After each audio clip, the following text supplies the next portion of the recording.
Yeah. Good morning. Good morning. My name is Sheena Wright. I'm the first deputy mayor of the city of New York. Is the Bronx in the house? That's right.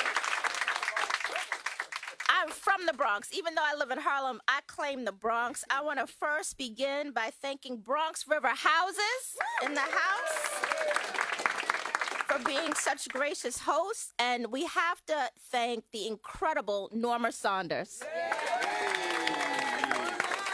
resident association leader, and she has convened and corralled us, Mayor. She kept us in check. She gets stuff done. She is no joke. I'm trying to get her to work with the city of New York because she is phenomenal.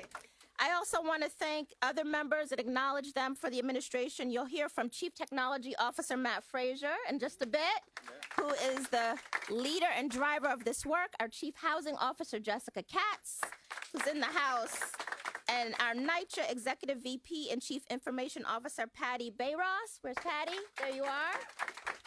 Our interim CEO, Lisa Bova-Hyatt, is actually in D.C. today fighting for NYCHA, so she couldn't be here. So we want to acknowledge her as well. Also want to acknowledge Councilmember Amanda Farias, who is here in the house, and Councilmember Rafael Salamanca. Thank you. Today is really, really a special day. The mayor, as he was running for office, promised to center NYCHA in the work of this administration. 1 out of every 16 New Yorkers live in NYCHA. If NYCHA were a city, it would be the 33rd largest city, larger than Miami, Atlanta, and many others. We appreciate, this mayor appreciates the import of this community. So that's one of the reasons this announcement is so very exciting. Promises made, promises kept. The divide that has kept so much opportunity out of NYCHA is being torn down today. So I first want to introduce, yes, that's right, the 110th mayor of the city of New York, Mayor Eric Adams. Thank you. Thank you so much. You know, I have a first deputy mayor that's from the BX, you know, from the BX. And despite what some people think, we love New York, you know, so we want to keep that slogan going, and we want to really inspire all of you to realize that this is our home and we love our city, and this is our way of spreading the love, the Bronx way, as we used to say in Brooklyn. But I've been here before. I'm not new to you. I'm true to you. We sat here and held meetings here to talk about important issues. Norma has been a real ally, and she's a symbol of the leaders throughout our entire NYCHA homes. You know, when you have just people who stabilize our city and just want the same quality of life that others deserve. And we're excited about some of the things we're going to be rolling out that's dealing with NYCHA. You are going to be pleased on how much we're leaning into NYCHA, because we know how important it is. Bring it back to the glory days where it was stable, safe housing, and it's so important that we continue to do so. And this is a portion of it. We saw it during the pandemic, COVID-19, how the lack of broadband is no longer a necessity, no longer a luxury, it's a necessity. When you think about communication, telemedicine, young people were given iPads that they couldn't log on to. It was the hidden divide that many people ignored. And we said no to that. When I brought on an amazing chief technology officer, Matt Frazier, ironically, I met Matt at an incident in Brooklyn prior to I was borough president. His family member, who was a peacemaker, was shot and killed on a handball court. He was an innocent bystander. And I met Matt, and as you know, the Creator would have it, our paths crossed again, and I found out what an amazing person he is, not only professionally but personally. And he dug into this. There were some naysayers saying it was not possible to do. He came to see me and stated, we have to have full access, broadband, high-speed access for NYCHA residents. No matter how much people say it's too expensive, it is too expensive not to do it. And, really thank you for having the vision, Matt, and, making this happen. And you just really have to understand the NYCHA cheerleaders in this administration. For the first time in the history of the housing plan, we included NYCHA in our housing plan. This has never been done before. And it was only because of our chief housing officer. She does not sit down in a conversation about housing without saying, what about NYCHA? What about NYCHA? Jessica, you have been singing the NYCHA song for a long time. A lot of people have been singing off key. You're now telling them they got to sing the same song. Jessica is our chief housing officer. She has been an amazing advocate for NYCHA, and we want to thank you for continuing to make sure NYCHA is part of our plan. And no one has lobbied me more, because I want to lay down this foundation because I don't want people to think that this is just about the broadband. No one has lobbied me more for on-the-ground quality of life NYCHA issues. He has nagged me for almost a year now that can I be the citywide NYCHA rep? NYCHA rep. Where's Tony? Tony Herbert. Right here. Tony, you're going to see a lot of him. Tony is he's everything NYCHA. That's all he talks about. He's going to really be part of our overall plan to ensure that the NYCHA residents are getting the responsiveness that you deserve. And we're going to look at some of the plans and some of your thoughts. And listen, look, I got it. I know that throughout the years you have been denied, ignored, promises made, promises not kept. I got it. And I understand how you feel. I've been moving throughout my NYCHA homes for a long time, and I know how folks feel. But we are going to turn the corner, and we're going to do the best we can. We're not going to always get it right. There are going to be moments we're going to say, darn it, we dropped the ball on that. But the commitment is real and it's authentic. It's real and it's authentic. And I spend a lot of time communicating with the residents of NYCHA to make sure that we can land the plane. And you're extremely fortunate.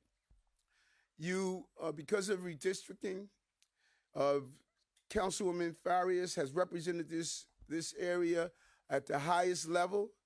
And for her now to transition because of the new drawing of the lines and turn it over to my amazing brother, Councilman Salamanca, just a real Bronxite. He's going to be representing this area, advocating on behalf of you to make sure things are done right. And that brings us to why we're here today. Communication is the clear indicator of how well you move forward as a city. You have to be able to communicate, and broadband is an opportunity to do so. 6 months ago, we promised that we were going to bridge the digital divide for NYCHA residents, and today I'm proud to say with this impressive team, we made the promise and we kept the promise. And I want people to start looking at the things I said on the campaign trail and the things we have done.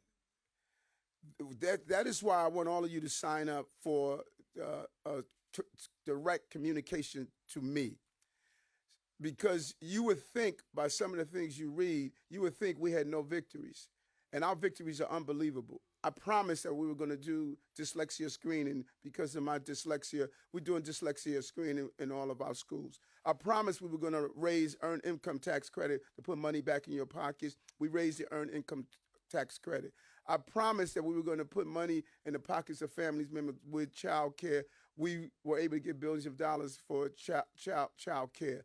Look at the things that I promised on the campaign trail, and then go down the list, and you'll see the things this guy promised is the things that this guy delivered. And you're going to continue to see that to show how we are bringing home the victories. This is the promise we made.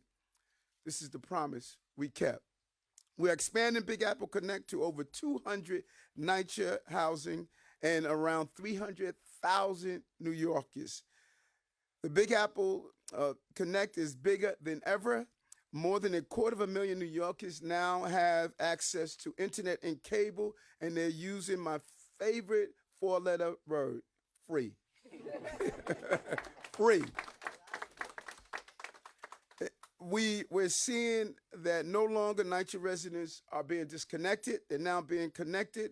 And the fearfulness of getting online, Googling whatever you want to find out how good your mayor's doing, sending us messages. You now have access, communicating with your loved ones and families. It's just so crucial. And think about this for a moment. This is the largest free municipal-sponsored broadband program for public housing residents in the nation, the largest in the nation. And today is growing by nearly 50%. We are delivering broadband across the 5 boroughs and getting more New Yorkers online than ever before. This would help residents get greater access to health care, education, employment opportunities. We're getting ready to roll out a centralized way to look for what jobs are available. We have thousands of jobs that are available, and we want you to be able to go online, look them up, knock on the bedroom door of your son and say, hey, go down and take this job application. Get your butt up, go take this job application like my mom used to do to me. And so we're going to centralize all of these jobs on hand. It's no longer going to be complicated. Yes, yeah, sister identified with that. She said. So we're going to centralize all the jobs in the private sector and the public sector so you could go to one place using your new broadband, log on, do a search, and know exactly where to go for what jobs are available. This is going to be an amazing opportunity for us. Then it's going to develop our digital literacy skills because we have to do it. This universe of broadband is here and it's here to stay, and we must be a part of it. Big Apple Connect is connecting New York City to the future. And again, I want to thank my entire team in general, but specifically what Matt has accomplished in such a short period of time of moving the ball forward and really doing what we promised. We made the promise, we're going to keep the promise, and we're going to stay dedicated to the promise. Thank you very much. Good job. Next up, our Chief Technology Officer, some people call him Superstar, Matt Frazier. Well, good morning, everybody. Good morning. Oh, we can do it one more time. Good morning, everybody. All right. So I don't quite know how I follow the man, the myth, the mayor, all right? And what the people of New York may not know, you may not see every day, is that you have a person that runs the city that's an advocate of the people. Every day we make a decision, every day we do something, the mayor is always focused on cost of inaction. When we don't do something, what does it cost the people that live in the city? How do we feel the impact? So although we're here talking about broadband today, broadband is just one component. One of the mayor's favorite sayings, I've taken it on personally because I say it, is if you don't inspect what you expect, everything is suspect, right? Let's say it, so I think, right? Also, if it doesn't make dollars, it doesn't make sense, then it's nonsense. Why are we doing nonsense, right? There's a number of these. But I think the reason why, if you don't inspect what you expect, when we took the helm in January of 22, there was a program called the Internet Master Plan that was focused on getting broadband into communities like this. The program was launched in 2020, around the same time where we had the explosion with COVID. Now you have people that were shut in, you have kids that were sent home with devices that just didn't work.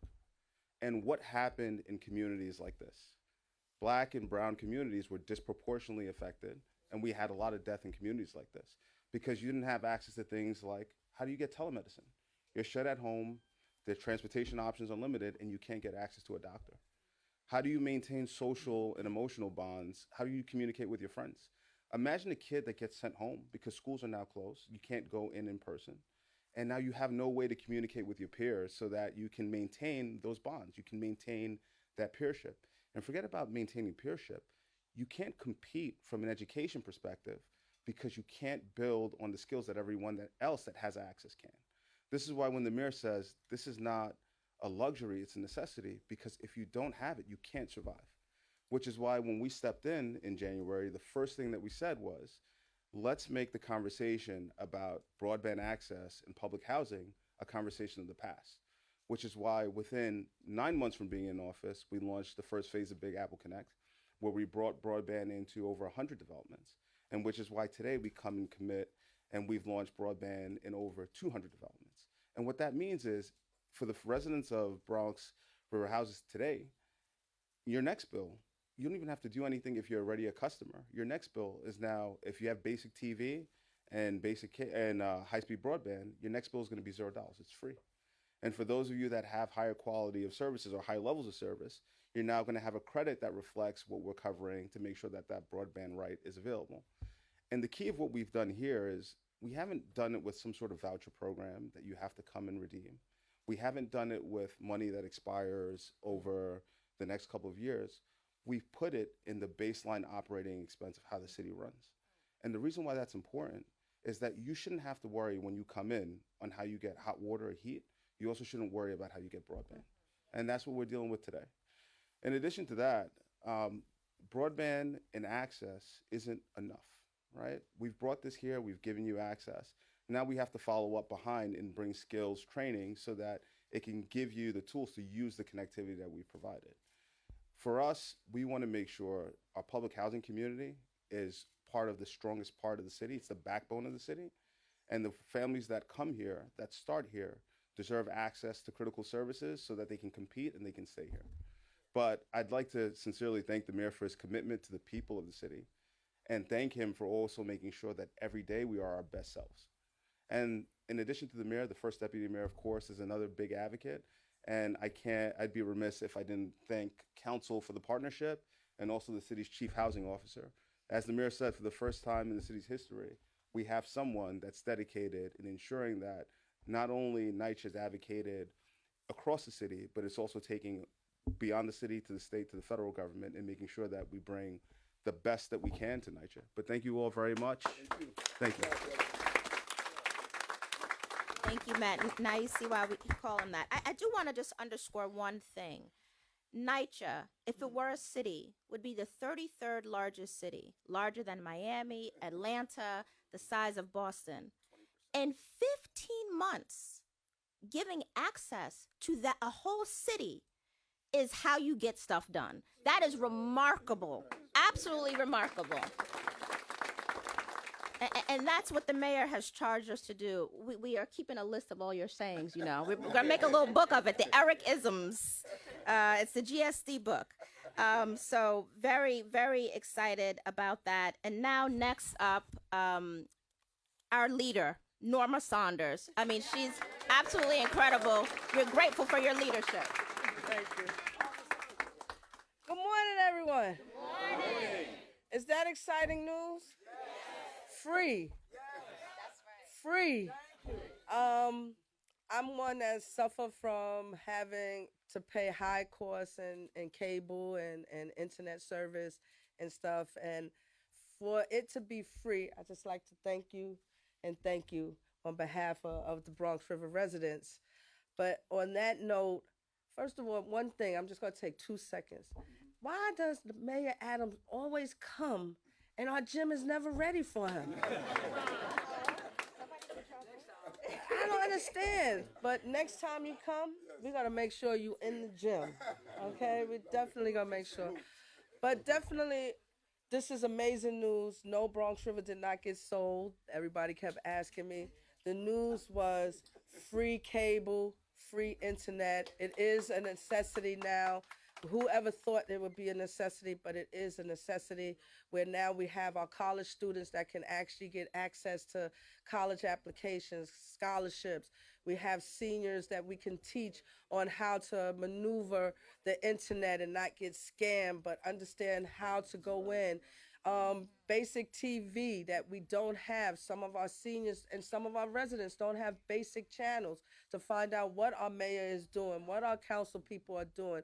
These are the things that show that the mayor is moving forward with New York City housing, and I'm an advocate of NYCHA staying on top of them and making sure that we get what is deserved. You know, once you pay your rent, you should have the best quality of life.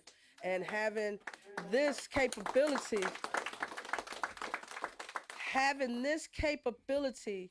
is amazing, and not having to dig in your pocket for those that live paycheck to paycheck, for those that are on very low income, like our seniors, like people that have public assistance because they have children and they're disabled. And this is amazing news. So I'm glad you guys came out. You can register today if you want.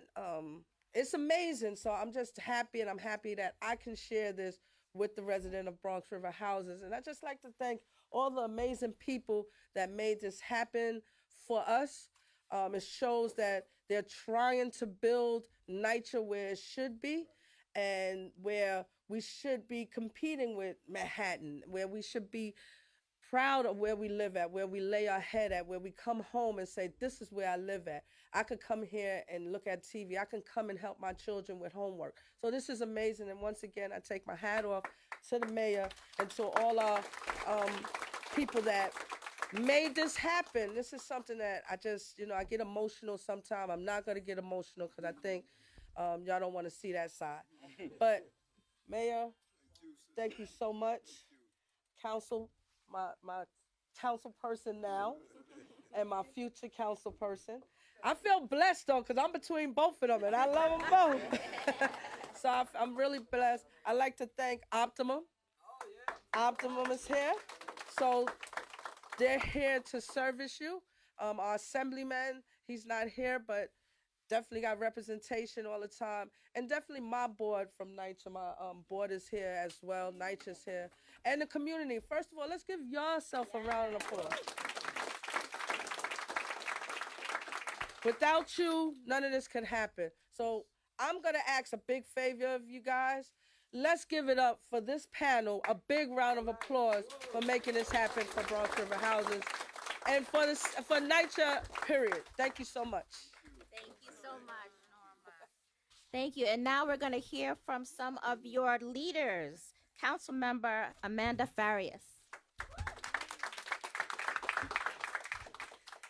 Good morning, everyone. Good morning. I forget when I say that in this space in Bronx River. Y'all respond. I'm Councilmember Amanda Farias, and I want to welcome everyone to Council District 18. I do have Bronx River this year, Councilmember Salamanca. I know he's eager to get one of the best NYCHAs that we have in the district, but I welcome all of you. Today's announcement on the expansion of Big Apple Connect is an exciting one to be a part of, and I'm glad we're here today in community with our mayor and with my council colleagues. This past November, I helped kick off the Big Apple Connect program at Sonia Sotomayor Houses, which was one of only 3 locations that had access to the program in my district. But not anymore. Free broadband will now be available at 25 additional NYCHA campuses citywide, including 2 of the largest campuses in Council District 18, right here at Bronx River and also over by Castle Hill Houses. Shout out to our incredible Tenant Association President, Norma Saunders, and I'll give a shout out to Jeanette from Castle Hill. For the Bronx River and Castle Hill communities, the expansion of Big Apple Connect is crucial. In 2023, Wi-Fi is a necessity, but still there's such a large digital divide. Free broadband opens up doors for Black and Brown communities like mine that were never open before, allowing us to apply for remote jobs that offer flexibility, connect with our city agencies, actually retain what we're learning in school, connect with our families overseas, and so much more.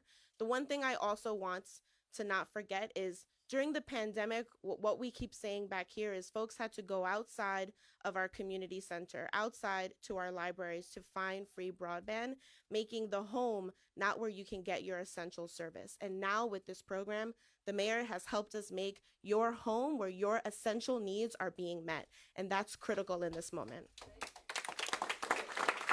So with that, I just want to say thank you to Mayor Eric Adams for expanding this program across the city, but especially here in my district and the Bronx. And I look forward to continuing to work together for Big Apple Connect's expansion. Thank you so much. Thank you so much. And now you have your new council person. Oh, no. Next, your next council person. Rest. Okay. The Bronx battle. Buenos dias. Good morning. It's a hot one in here, so I'm going to be quick. I just want to thank Mayor Adams and your administration for ensuring that you have not forgotten about NYCHA and the necessity to ensure that we have broadband, that we have Wi-Fi. I would say, one of the third largest NYCHA portfolios in the city of New York. This program has been successful in Melrose houses, which I represent, and I am pretty sure, I am confident that it's going to be just as successful as it is here at Bronx River Houses.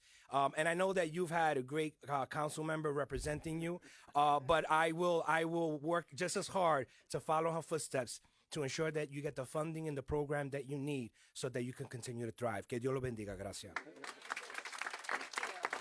You guys are a lucky group to have such wonderful leaders. I also want to acknowledge Councilwoman Julie Wan. Did you want to say a couple words? Okay, thank you. Good morning. It's so good to see you. My name is Julie Wan. I've traveled here from Queens. I represent Long Island City, Sunnyside, Woodside, and Astoria, where I represent Queensbridge houses, Ravenswood houses, and Woodside houses. And thank you to Councilmember Amanda Farias, as well as Salamanca, who's going to represent this district. But we would not be here today without our mayor, Eric Adams, and our CTO, Matt Frazier, as well as our deputy mayor and everyone who is here, because this is truly revolutionary. When we started out this journey, what we have done is something that other cities have not done in the United States or outside. Because what you see right here where it says 000, that means that CTO Frazier and Eric Adams, our mayor, said, it is not enough for us to give you free Wi-Fi. We have to remove the barriers that prevent people from having it, which is all the registrations, all the paperwork, all of the benefits that our government may give you, have all of these barriers when we're busy working 3 jobs, have children to take care of, grandchildren to take care of. We don't have time for the paperwork. And that is why our CTO and his team said, we're going to remove that. We're going to partner with contractors these vendors who already have the majority of the share of these NYCHAs. And that way you will automatically be registered for this free program. So that way, when you receive your bill now, it will literally say 000. And that is revolutionary. So we want to make sure that you know that money is going back into your pockets. That is now money that you could use to buy more food for your children. And that is money that you're investing in yourself, that the mayor has allowed you to reinvest in your families. So thank you so much for this program. We are so incredibly grateful to be part of the city, and the city council supports this program. And we want to make sure that not only you have free Wi-Fi, but cable TV, so that anyone who is sitting at home during a pandemic or an emergency ever again, even if you don't know how to use a computer, you don't know how the internet works, all of our seniors will have access to TV, cable, so that you know what's going on outside and you will never be alone. Thank you so much. Thank you, Councilmember Wan. And thank you for underscoring 000 free. When the mayor said his favorite 4-letter word, I was like, what is he going to say? I was worried. When he said free, I was, whew, thank goodness. So thank you, Bronx River. I just want to say we will be back. As the mayor said, our chief housing officer has made NYCHA the centerpiece of our housing agenda, and there are going to be many, many more announcements to come. So thank you all so much.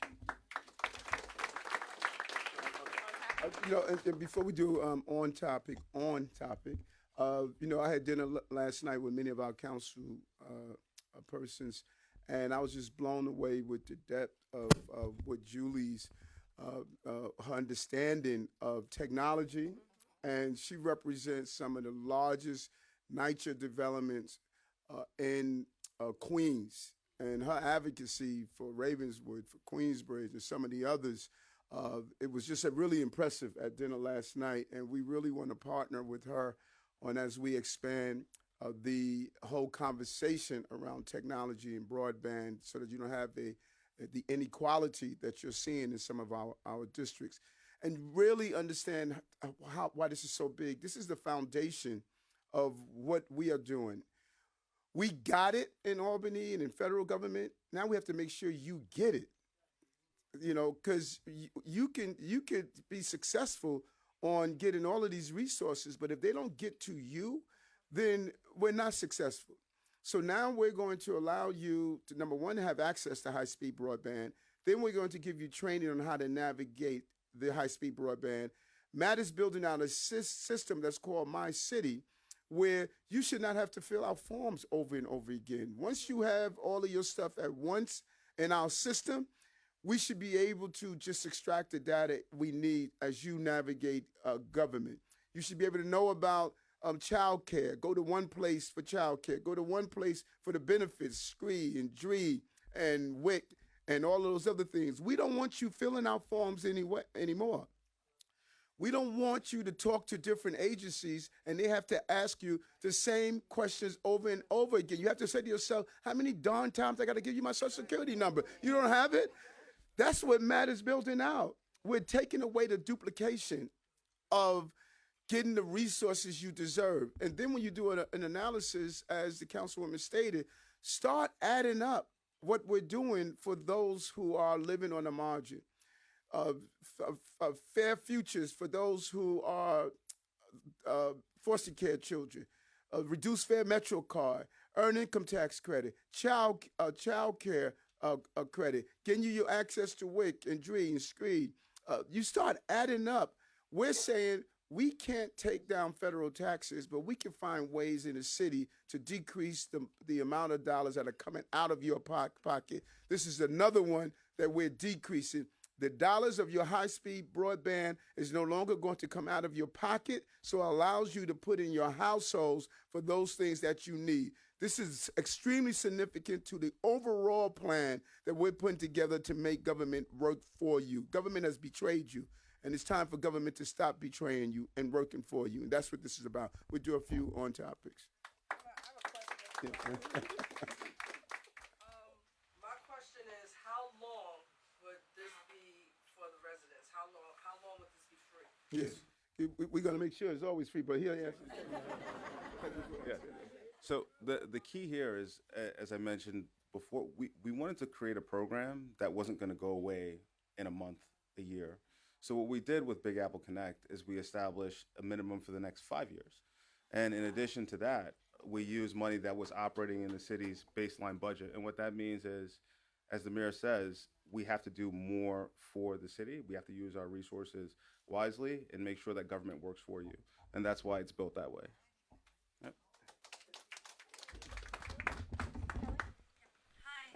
My question is, how much is this expansion costing the city? And then going forward, projection-wise, when will all the NYCHA developments have internet available, and what do those projections look like in the city budget? Great. So the planned expansion, the specific dollar amounts oh, no worries. I'm from Brooklyn. I'm not shy. So the planned expansion covers an additional 67 developments, and it takes us over 200 developments. The plan to expand to the rest of NYCHA, we're currently evaluating to see how fast we can get to some of those areas. And in many of the developments where we're not today, we already have low-cost internet options from community-based organizations that are offering that. In terms of the total cost of what it looks like for the development, it depends on usage. So right now, we can give you projections following on from this based on our subscription rates, but it's going to be nebulous depending on how many people subscribe and how many people use. Do you have a number in mind right now that you could just give us like an estimation? Sure. So historically in the city's baseline operating expense, as the mayor, I said, don't inspect what you expect, everything is suspect. We had $40 million baseline to support a wireless network, to support city agencies. That $40 million went to, I think, maybe about less than 5,000 devices. We took that, we shut that down. Again, it was a program that we found to be ineffective, and we used that $40 million baseline to cover Big Apple Connect for citywide usage. Last issue, yes, over, go ahead. You're a member of the media, Yes, right? yes. Go ahead, and then Dana. Oh, thank you. I happen to be a product of NYCHA. So Okay. to hear all of these opportunities that are going to be opening up, it's just amazing because that makes a difference for young people. It does. Access gives you an opportunity to expose to things that you can now explore. In the night, I was in Mitchell Houses, was in Riverbank, but the project experience is similar in most settings. So on topic, we can't be in Bronx River and not address this is where young men took their entertainment equipment from their homes and created a genre that now the world duplicates. But while we were doing that, there was some harm taking place. So just not to be off topic, but for some of the victims that were hurt in the shadows of hip hop's growth. Some of the names you've heard: Africa Bambaataa, Ron Savage. That's a long question, brother.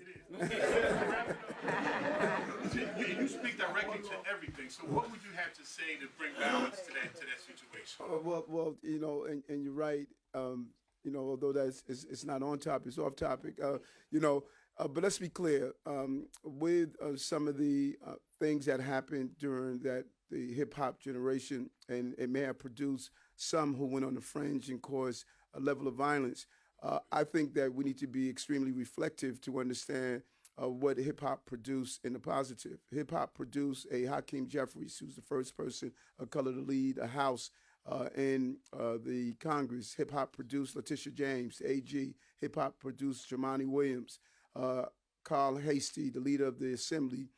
Hip hop produced Andrew Stewart Cousin. Hip hop produced DAs in the Bronx, DAs in Brooklyn, DAs in Manhattan. Hip hop produced the mayor of the city of New York. I'm a hip hop person that's the byproduct of hip hop. And so I think we need to lean into the positives of the music. And I'm proud that we are doing the 50th year anniversary of hip hop. Just like jazz, hip hop was called the devil music. People were told not to play it.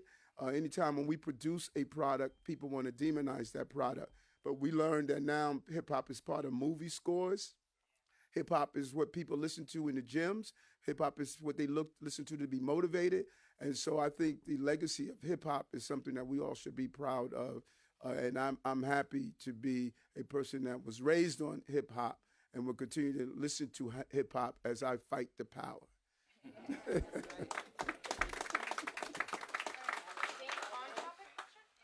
Dana and then Carmen. Are you part of the We That Love New York, Dana? You mistook me for someone else. Yes, I did. Regarding Big Apple Connect, it replaces the Internet Master Plan, which was originally supposed to, I guess, bridge the digital gap for 1.5 million New Yorkers. Is there still a plan to address that larger pool of New Yorkers who don't have broadband? Yeah. So when you say the Internet Master Plan, I just like to level set expectations. It was an Internet Master concept. 18 months from its launch, not a single contract had been executed, not a single service had been deployed. And what we had to do is stop looking at like the conceptual of what we will do and actually get stuff done. And today what we've spoken about now is 300,000 New Yorkers covered out of funds that came from the city's baseline operating expense. Now, the Internet Master Plan was a $2.1 billion plan projected, where the last administration only carved out $157 million to do the first phase. Based on their projections, it would have taken 4 years to connect as many people as we've done in the last 15 months. So for us, beyond what we've done with public housing, we're also looking at how we can take programs like this to other subsidized housing. So how can we get this to Section 8 recipients? How can we get it to other folks that need this kind of access? How can we work with our carriers to bring down rate plans so the barrier for entry isn't so high? So we're working in conjunction with our MWBE, our smaller ISP providers, to look at how we can get them entrances into programs like this. And then we'll also have a pilot, which will launch very soon, that's focused on a couple of new affordable housing developments where we will be putting fiber in using a concept that's sort of like the Internet Master Plan. But does that answer the question? And I just wanted to throw out really quick. So to the person who asked the last question who said that you were a product of public housing, I'd be remiss if I didn't get an opportunity to thank Brett Sykoff. Brett Sykoff is one of the people that's on the team. He runs franchise administration. He runs programs like this for the city. And Brett is also a product of public housing. So this administration has people that represent the city that come from public housing, that come from different areas that are advocating on your behalf. So I just wanted to make sure you knew that. So I want to know, when will the actual monthly bill be zero for a resident? When does it start? Everybody wants to So as of today, anyone that had, like, if you had a bill with Charter, Spectrum, or Optimum, and you had basic TV and you had high-speed broadband, as of today, that bill is $0. So the next bill that you see will be $0. All right.